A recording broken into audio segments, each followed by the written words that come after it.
बच्चों, हमने पर्वत तारा इस कविता में हमने देखा था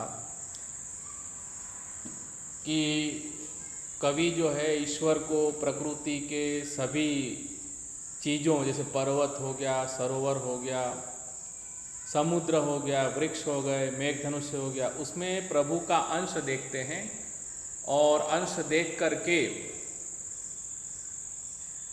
और कहते हैं कि जैसे पर्वत है वो तुम्हारे कंधे हैं, सरोवर तुम्हारी आँख है और मैं तुम्हें कहीं कहीं देखता हूँ, और समुद्र तुम्हारा विशाल दिल है, और वृक्ष जो है जैसे तुम बात कर रहे हो, और मेघधनुष्य के रंगों में तुम सुंदर खेल खेल रहे हो। अब आगे चलते हैं। तू तरणानो तारणहारो, यहाँ तक हम पहुँचे थे कि तू तिनकों को भी तारने वाला है। तिनके जैसी चीज़ है, छोटी सी क्षुद्र तुच्छ चीज़ें हैं, उनको भी तू तैराने वाला है। झरणानो तू नाद, जो झरने हैं कल कल बहते हुए, उनका तुम आवाज़ हो, संगीत हो, लय हो। फूल फूलनी रंग सुगंधे तारी छे सौगात।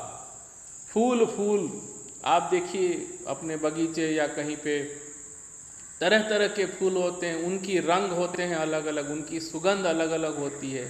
ये सब क्या है? ये प्रभु की सौगात है। सौगात होना यानी कि भेंट होना।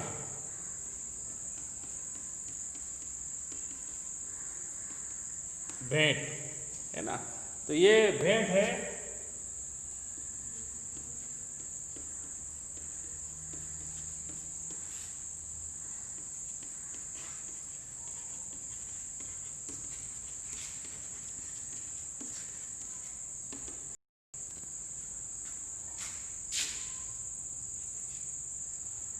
तो ये जो फूल फूल में अलग अलग रंग है, सुगंध है, ये सब तुम्हारी भेंट है, तुम्हारा सौगात है। सिंह वाघ ने कोयल बुलबुल पतंगिया ने तमरा। अब देखो यहाँ विभिन्न प्रकार के पशु पक्षी जीव जंतु बताए हैं। क्या क्या बताया? सिंह शेर, वाघ यानी बाघ, कोयल, बुलबुल, सिंह वाघ पशु हो गए, जंगली हिंसक जानवर हो गए, तो कोयल और बुलबुल वो पक्षी हो गए जो अच्छा बोलते हैं, मीठा बोलते हैं। पतंगिया ने तमरा, ये कीट पतंगे हो गए। पतंगिया ने लिखो, पतंगिया ने तितलियां।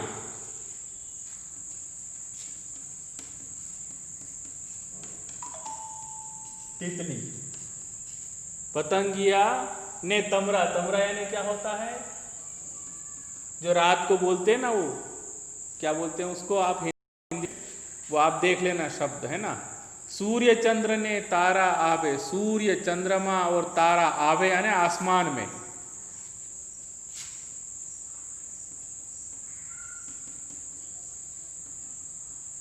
आसमान, आकाश। तो सूर्य चंद्र ने तारा आवे अहीं आ गया भमरा। यदि सूर्य चंद्र और तारे आसमान में है, आकाश में है, तो अहीं आ गया। यहां पर क्या है? आ गया। आ गया मतलब जुगनू।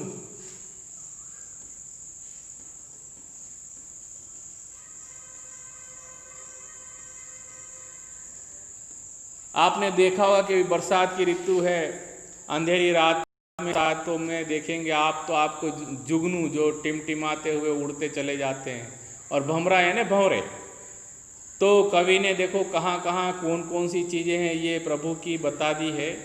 उनकी जो कृतियाँ हैं, इस में शेर बाघ भी है, तो मीठा बोलने वाले कोयल बुलबुल भी है, एक तरफ दहाड़ है तो यही मीठी गूंज है। पतंगिया ने तमरा, तो कहीं कहीं पतंग या तितली, और तमरा यानी कि क्रिकेट इंग्लिश में बोलते हैं। सूर्य चंद्र तारे आसमान में है, तो यहाँ पर जुगनू और भंवरे हैं। तो इस तरह से कवि ने बताया है। आगे देखते हैं। राड़ त्राड़नी लाड़नी साथे मोर पिछनो सूर। वही मैंने जैसे अभी बताया, राड़ यानी चिल्लाना, त्राड़ यानी दहाड़ना, और लाड़नी साथे, और लाड़ के साथ मोर पिछनो सूर, मोर पंख का सूर। तो इससे समझ गए होंगे कवि का निर्देश है मोर तरफ, मोर की ओर, कि जो मोर जो है वो मोर पंख फैलाकर अपनी टेहू टेहू का आवाज़ से लाड़ से बोलता है। तो भगवान ने सब प्रकार की रचना की है, कहीं चिल्लाना है तो कहीं आवाज़ है तो कहीं दहाड़ है तो कहीं मोर पंख का सूर है। संता कुकड़ी रमतो रहे नजीक ने दूर। संता कुकड़ी, संता कुकड़ी यानी एक खेल है। संता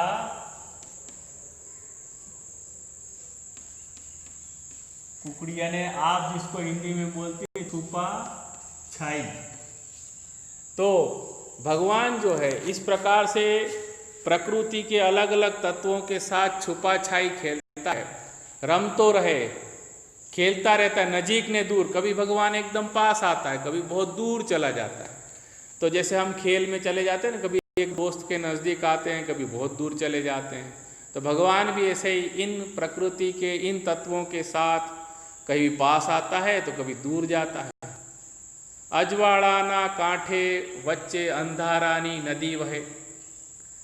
उजाले के किनारों के बीच में अंधेरे की नदी बहती। यहाँ थोड़ा सोचना पड़ेगा कैसे। यदि किनारों पे उजाला है तो बीच में अंधेरे की नदी है ना। एमा मारी होड़ी ने आ कौन हंकारे। प्रश्न पूछा है कवि ने, उसमें मेरी ये होड़ी, होड़ी यानी नाव, मेरे जीवन रूपी नाव को कौन हंकार है। हंकारना मतलब चलाना।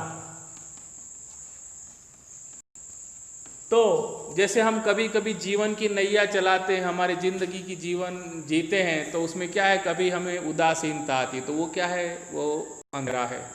और कभी कभी हमें आशाएं दिखती है, हम खुश हो जाते हैं तो वो उजाला है। तो कवि यहाँ यही कहते हैं कि मेरी जीवन रूपी नैया को कौन चलाता है।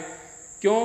क्योंकि ये अंधेरे रूपी नदी बह रही है, मतलब इस संसार में है काफ़ी उदासीनता है, काफ़ी परेशानियां हैं।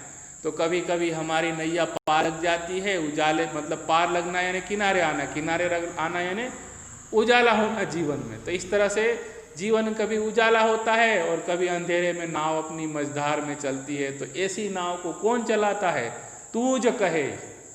कवि उनसे कहते हैं भगवान से कि अब आप ही बताओ भगवान, कि ये आप ही बताओ कि मेरी ये जीवन नैया को कौन पार करता है। तो ये बच्चों यहाँ ये कविता जो प्रार्थना गीत है वो समाप्त होता है।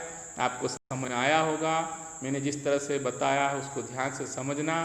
फिर भी ये शब्द मैंने यहाँ लिखवाए हैं बोर्ड पे, आपने नोट कर लिए होंगे, फिर भी मैं बोल देता हूँ। आप अपनी कॉपी ये इसमें देखिए पुस्तक में, तो आपको ये शब्द समझूती दिया है, उसमें आपको ये शब्द मिल जाएंगे, उसके अर्थ मिलेंगे। खंबा यानी खबा, सरोवर यानी कुदरती रीते बनेलू नेचुरली बना हुआ तालाब सरोवर, विशाल यानी बहुत बड़ा, रड़ियात यानी सुंदर, तरणु यानी तिनका, नाद यानी सामान्य रीते मधुर लगने वाला बड़ा आवाज़, सोगाद यानी भेंट, यानी रात्रि के अंधकार में टिमटिमाता हुआ कीड़ा यानी कि आप जिसको जुगनू बोलते हैं, त्राड़ यानी गर्जना। बस यहाँ तक आज का पाठ रखते हैं। ओके।